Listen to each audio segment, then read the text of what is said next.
Dear students, today we will study abdication of monarch. आपने last जो lecture था उसमें देखा कि 1830 से 1848 के बीच में जो पॉपुलेशन बहुत तेज़ी से इंक्रीज़ हुआ, उससे वहाँ के यूरोप के लोगों को क्या क्या परेशानियाँ उठानी पड़ी।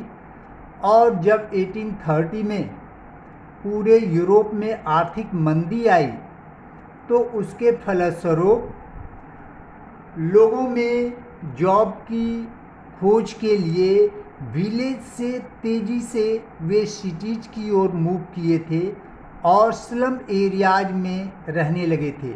वह स्लम एरिया काफ़ी क्राउडेड था, वहाँ पर हेल्थ कोई फैसिलिटी नहीं थी और फलस्वरूप वे बीमार पड़ने लगे।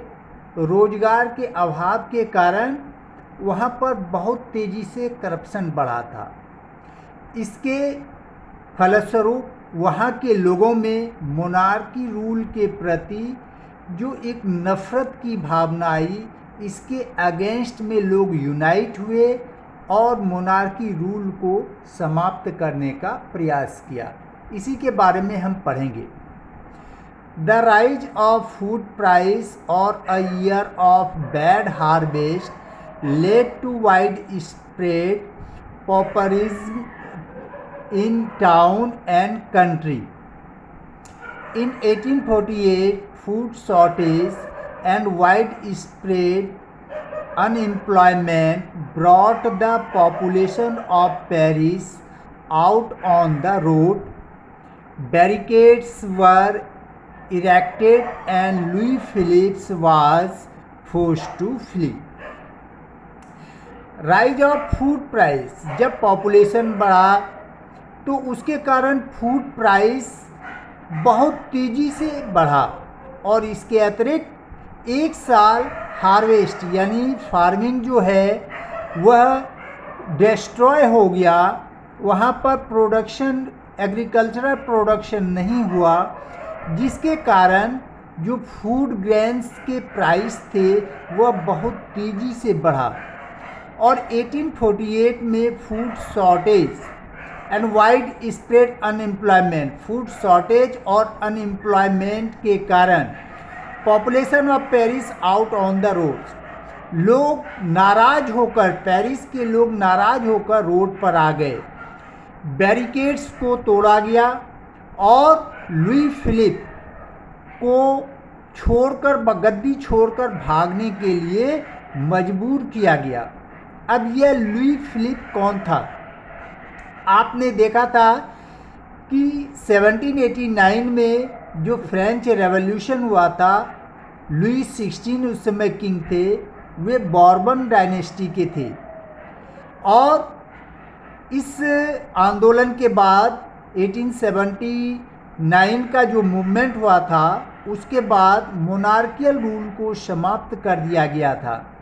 लेकिन फिर आपने देखा कि नेपोलियन बोनापार्ट के पतन के बाद जो यूरोपीय पावरफुल कंट्रीज थे वे वियना में वहाँ पर गैदर हुए, इकट्ठे हुए और पुरानी व्यवस्था को लागू करने के बारे में विचार किया गया।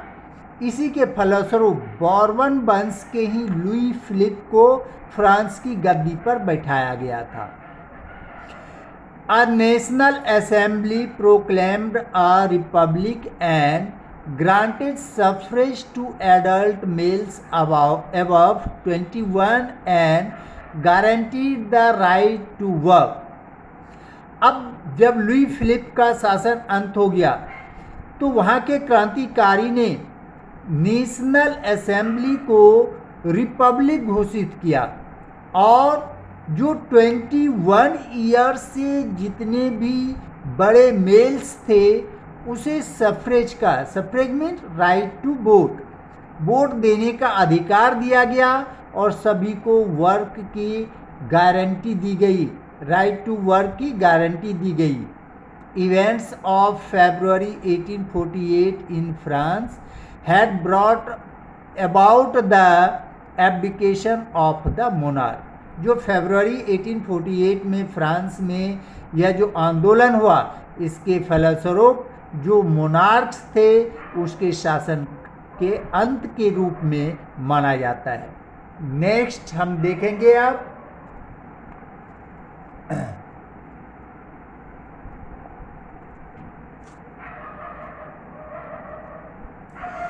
1848, the revolution of the liberals.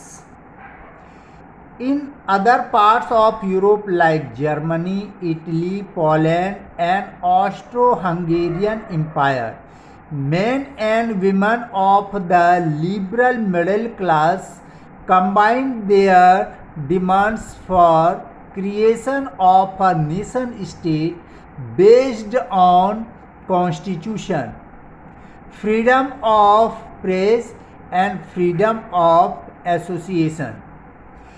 1848 में आपने देखा फरवरी में जो फ्रांस में रेवोल्यूशन हुआ, उसके फलस्वरूप लुई फिलिप को गद्दी छोड़कर भागना पड़ा और वहाँ पर एक तरह से डेमोक्रेटिक रूल जो है स्थापित किया गया। इसका प्रभाव यूरोप के अन्य देशों पर भी पड़ा।